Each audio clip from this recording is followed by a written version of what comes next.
Quand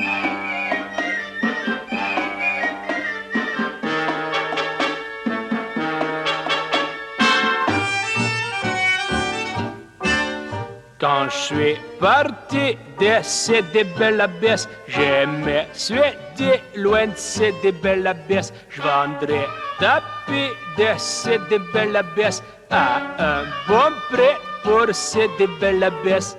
Voilà pourquoi j'aurais nué dans les gourbets des grands paris. Je te propose mes amis pour pas cher des jolis tapis.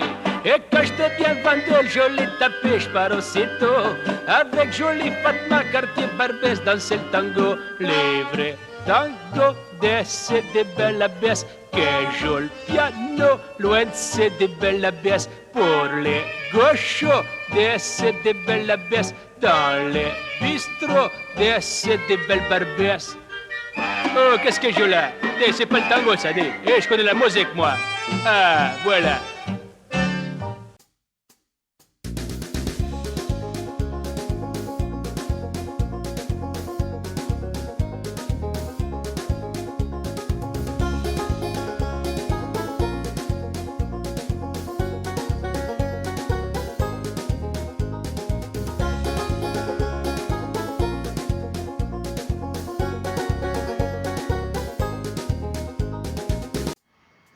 Bonjour, vous vous souvenez sûrement que le prophète avait désiré Zaynab, la femme de son fils adoptif Zayd, et Allah l'avait autorisé de l'épouser et donc de renier Zayd en tant que fils.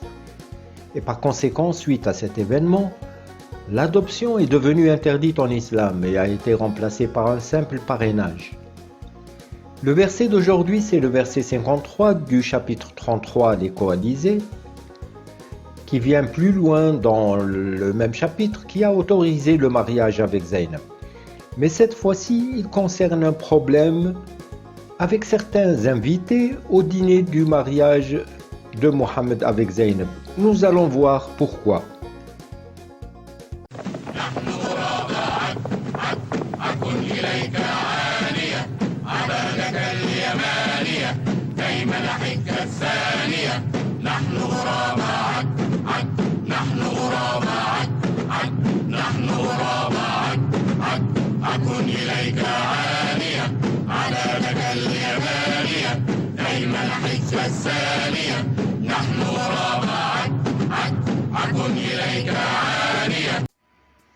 Les exégètes nous interprètent ce verset de la sourate Les Coalisés, Al-Ahzab, en affirmant qu'il a été révélé concernant des invités embarrassants. Mohammed ne pouvant pas aller rejoindre la mariée Zaynab, devenue par décision divine la 7e épouse de Mohammed, parce que des invités prenaient tout leur temps à discuter et à parler avec trop de familiarité avec les épouses du prophète. Mohammed était très embarrassé et ne pouvait pas intervenir le jour de sa nuit de noces.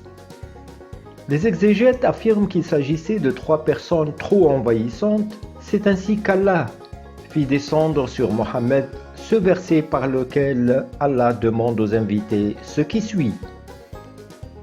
Ô vous qui croyez, n'entrez pas dans les demeures du prophète, à moins qu'invitation ne vous soit faite à un repas sans être là à attendre sa cuisson. Mais lorsqu'on vous appelle, alors entrez. Puis, quand vous aurez mangé, dispersez-vous sans chercher à vous rendre familier pour causer. Cela faisait de la peine au prophète, mais il se gênait de vous congédier, alors qu'Allah ne se gêne pas de la vérité. Et si vous leur demandez à ces femmes quelque objet, demandez-le leur derrière un rideau. C'est plus pur pour vos cœurs et leurs cœurs. Vous ne devez pas faire de la peine aux messagers d'Allah, ni jamais vous marier avec ses épouses après lui. Ce serait auprès d'Allah un énorme péché. Allah, par l'occasion, voyant que son prophète est de plus en plus jaloux et soucieux de voir le cousin d'Aïcha, Talha ibn Ubaydallah, depuis quelque temps discuter avec elle, de plus en plus souvent, et sachant qu'on lui avait rapporté à Mohammed que Talha a juré d'épouser Aïcha après la mort de Mohammed, du coup Allah a interdit à quiconque d'épouser aucune de ses veuves après lui, dans ce même verset. vous ne devez pas faire de la peine au messager d'Allah, ni jamais vous marier avec ses épouses après lui. Ce serait auprès d'Allah un énorme péché. Commentaire. Quand il a su que certaines de ses femmes, dont Aïcha, pourraient éventuellement se remarier après sa mort, il leur récita l'ordre d'Allah de ne point se remarier après lui parce que c'est une offense au prophète et Allah le considérera comme un péché. Pourtant, Mohammed se permettait des choses qu'il interdisait à ses plus proches compagnons. Mohammed était à son 8e mariage et Zaynab était la 7e épouse vivante de Mohammed. Il y aura encore 5 autres à entretenir sans parler des esclaves. Mohammed s'est permis de demander la main de Aïcha à son compagnon Boubacar quand elle avait 6 ans. Et Mohammed en ce temps-là en avait 53. Sous prétexte qu'Allah lui avait révélé ce mariage dans son rêve, Boubacar y avait pourtant cru et consenti de lui donner sa fille. Mais plus tard, quand Abou Bakr, qui était moins âgé que Mohammed, demanda la main de Fatima qui avait plus de 16 ans et était la plus jeune des filles de Mohammed, ce dernier refusa sous prétexte que Fatima refusait encore de se marier à cet âge.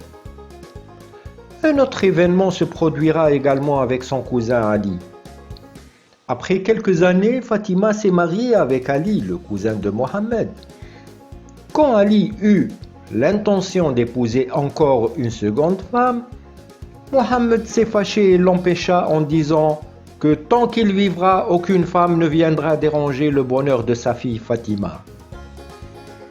Enfin, comme pour les versets des vidéos précédentes, il y aura toujours une question incontournable qu'un humain équilibré et doté de bon sens, mais aussi croyant, se poserait inéluctablement, qui est, si ce Dieu est créateur de tout un univers infini avec ses astres et ses galaxies, comment, il y avait 14 siècles, ce Dieu n'avait-il aucun autre souci que de s'adresser à 3 lourds invités dans un dîner de mariage, qui s'attardent à quitter la demeure de Mohammed et qui l'empêchent de rejoindre le lit de sa 7e épouse pour une 8e nuit de noces, et tout cela dans un trou perdu du désert d'Arabie qui ne représente pas plus qu'un infime grain de sable dans cette immensité qu'il a créée. Ce Dieu doit vraiment s'ennuyer à mourir pour tomber aussi bas. Je vous laisse méditer sur ces phrases. À bientôt avec d'autres versets à découvrir.